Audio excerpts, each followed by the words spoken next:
Today's daf is daf Ches, and we'll start here on Zayin Amud Beis. The Mishnah says, "V'im Omra tahorani malin osa l'shayir mizrach." So she insists on her innocence, and we bring her to the Shari Mizrach.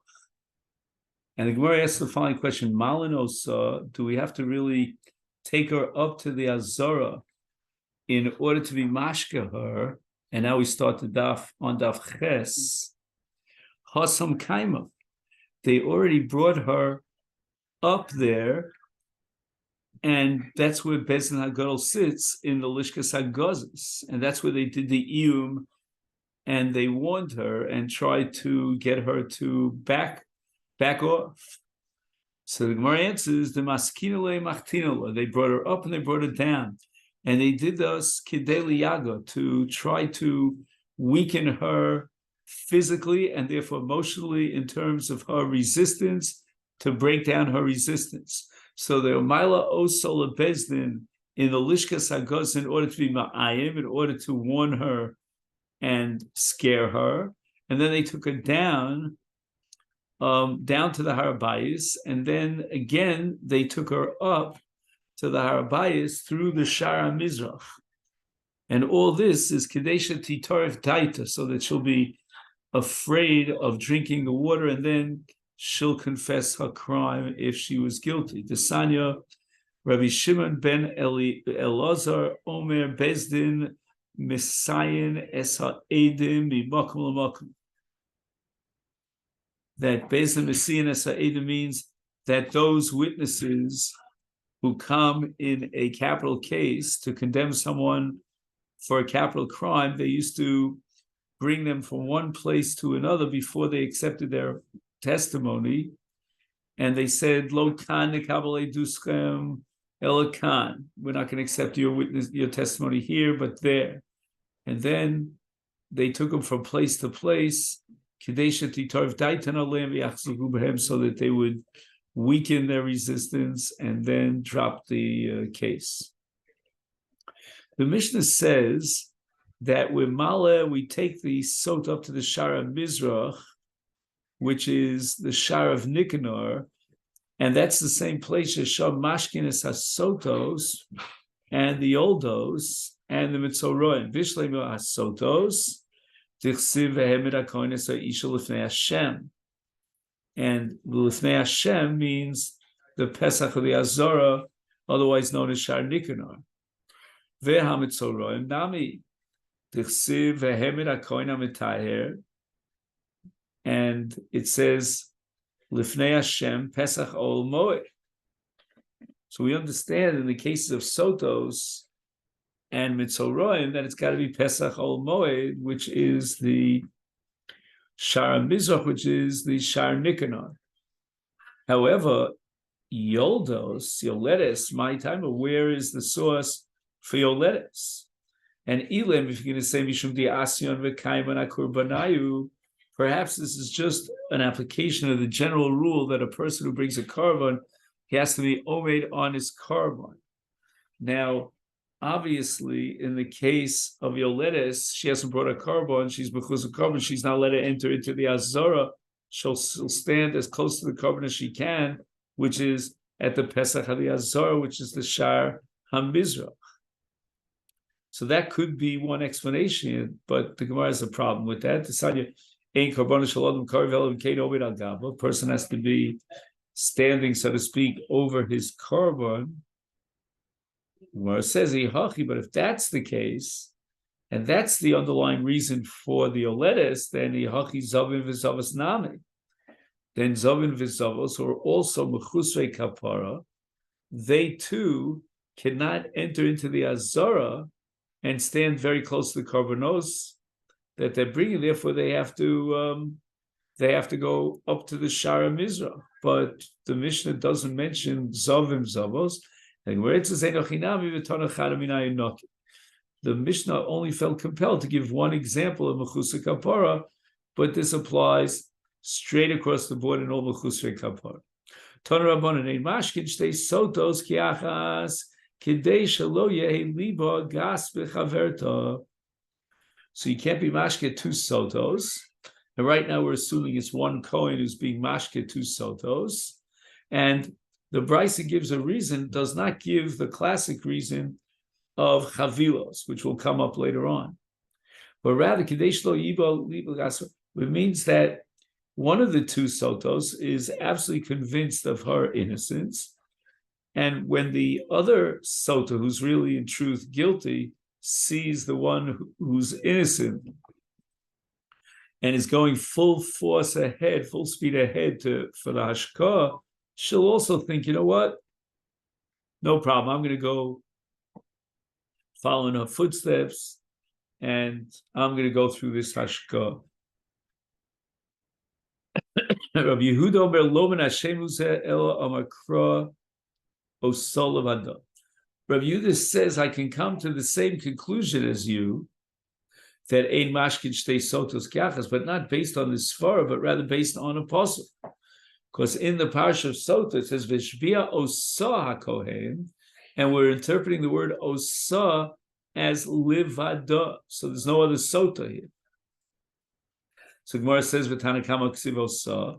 Why does the Tanakama feel compelled to offer a Svara, Kadesh Loya, etc.? Why not just derive from a pasuk? And the Gemara says that Tanakama Reb Shimoni, the Tanakama of this brisa is none other than Reb Shimon, the Dorish time of the Kra. Reb Shimon says that even when you have a pasuk and you derive halacha from a pasuk, nevertheless you look for a svara, and that's called matam. Matam, kom matam, osa levada. Why is that the Torah requires to be mashka her levada, and there should not be another sota with her? Kadesh lo yehei liba gas l'chav. My beinayu, is there a difference between the Tanakama and Rabbi Yehuda? They both come to the same conclusion, just that one comes to the conclusion that's Rabbi Yehuda based on a pasuk, and the other, the Tanakama, based on a svara. Roses, if she's really nervous about the Shtiyas Hamayim, and she nevertheless insists that she's not going to admit her guilt, she is innocent, but she's going through with Ashka in a state of fear, according to Tanakama, who says that the Tam is Lo Yehe Liba Gaspechaver. To hear, you can be mashke two sotos because she's not going to get any Libo Gaspa based on the first sota when she sees that the first sota is tsittering, is literally shuddering from pachad. But according to Rabbi Yehuda, who holds that we're not going to doresh tam of the krah, but rather it's xeris hakosu, then we cannot be mashkin two sotos. Gemara Yasakash Roseses mi mashkin. Is there really a hashkas sota in the case of Roseses? For ein osim mitzvos chavilos. You're implying that under these specific circumstances, we could be mashke two sotos. But what about the principle of ein osin mitzvos kavilos, which means either they won't be careful about the two mitzvahs if they do them together at the same time, or it looks like it's an ol, and therefore they're trying to patter it up, two mitzvahs with one chefta. This not in mashkin shtei toskase metarin shtei mitzorin kiachas vein rotzim shnei avonim kiachas vein orfim shtei eglos kiachas lefi shein osim mitzvos kavilos. So we see explicitly that within the context of this general principle of ein osim mitzvos kavilos, we have in the Mishnah various applications and categories that we have on the list. Not only Shnei Mitzoroim, not only Ritzi of Shnei Avodim or Arifa of Shtei Eglos, but we also have Shtei Sotos and Mashkin Shtei Sotos Kachas. So how could you possibly postulate that according to the Chachamim, in a case of Roseses, there'll be Mashkin two Sotos? What about the violation of the principle in Elsa Mitzvahs Chavilos Chavilos of Rabbayi, Tem Rav Kana Lo Kasha Kan, the Kohen Echad, the Brisa that says you're not allowed to be mashke two sotos, is talking about when there's one Kohen who's going to be mashke both sotos. But V'kan, here in our sugya, that was matir being mashke shtei sotos biyachad in a case of Roseses, that's b'shnei Kohen.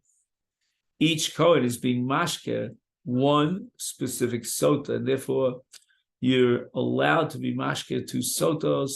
This is not mitzvahs chavilos.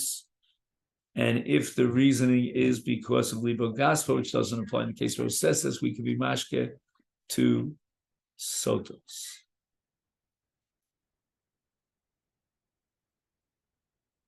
Again, on condition that it's Shnei Kohen. The Mishnah says, "V'Kohen oches b'vgadera," and he's megala all the way down to her heart, and he takes apart her hair that's in an updo. And Tana Rabbana, we learned from a pasuk, "Upara es rosh haisha." Ainli el rosha, we are megala haseor, but gufa minayin. What's the basis for exposing our body? Tamalomar haisha. And the word haisha implies that he's megala es gufa. In kemat tamalom paras rosha, if you're megala es gufa, so why do you have to tell me that you expose her hair? Obviously, that's included under gufa. And the Gemara answers, Melamed shakoin soser si'ara. So paras rosh ha'ish is telling me a new chiddush, not just that he exposes her hair, but in addition, if her hair is tied up, then he loosens her hair, and that's called soser es rosha es sa'ara mikliyasa. The Mishnah quotes the Shita of Rabbi Yehuda. Im haya libo gasma, im haya libo bechule na lo imagali. They would not expose her if they had a chashash of herhure avera. So the Gemara asks Lemeimer the Rabbi Yehuda chayish leherhura, and the reason why Rabbi Yehuda is not going to allow exposing her body is because of chashash hirur, whereas the Chacham Rabbanan lo chayishi, they're not worried about herhure avera, and therefore they allow exposing her body. If Chashaminale, I have a brisa that says just the opposite. Ha'ish, when a man is never chayiv skila, mechasen also perik echad. We have to take out a piece of cloth and cover his privates in the front, and the ha'isha shnei prakim, one in her front and one in her back. Mipnei shekula erva, because her erva could be seen both in the front and in the back. Divrei Rabbi Yehuda. So you see that Rabbi Yehuda is the one who's koshesh le hirur. Just 1 second. No. Chacham omrim ha'ish niskal orom ve'eno ish niskal saruma.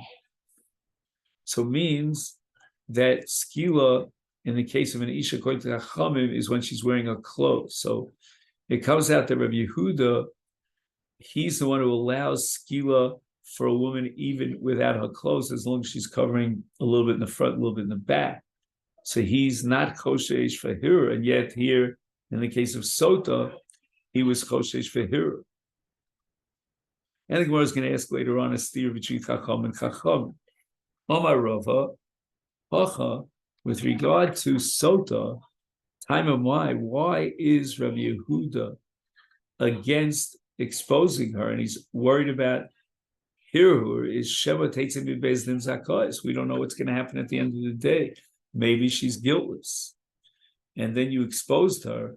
V'iskeruba pirchei kahuna, the Kohanim who were there saw her exposed. They might want to have a relationship with her. Chasam, but there in the case of skila seisha, where she's not going to survive, is hamistalka, she'll die. The chitema osi legriye b'achranai. So maybe you'll say, well, if they see her in that exposed way, they'll think about other women, and that's going to stimulate their yetzahara for other women. Hamarava Gemire, we learned, we have a Masorah from our Rabbosin, the Ein Yetzahara Sholed, so a person is as a Giria Yetzer, he's aroused vis-a-vis towards that woman that he sees exposed, but not towards other women. Omar Rava, okay, Rabbi Yehuda Kasha, Rabbanan Rabbanan Lo Kasha. You may have reconciled Rabbi Yehuda, and you differentiate between the case of Sotah, Rabbi Yehuda's Koshesh Lehirur, as opposed to Skila, where he's not Koshesh Techila. But wait a second, Rabbanan Rabbanan Lo, you're not asking a Kasha, a steer in the Rabbanan. After all, the Rabbanan were holding in the case of Skila, they didn't allow Skila Ruma. And in Sotah, they weren't Choshish Lehira Roya. Rabbi Yehuda Lo Kashka Shani. We gave an answer for Rabbi Yehuda, and now we're going to have to give an answer to reconcile the Rabbanan that seem to be contradicting themselves.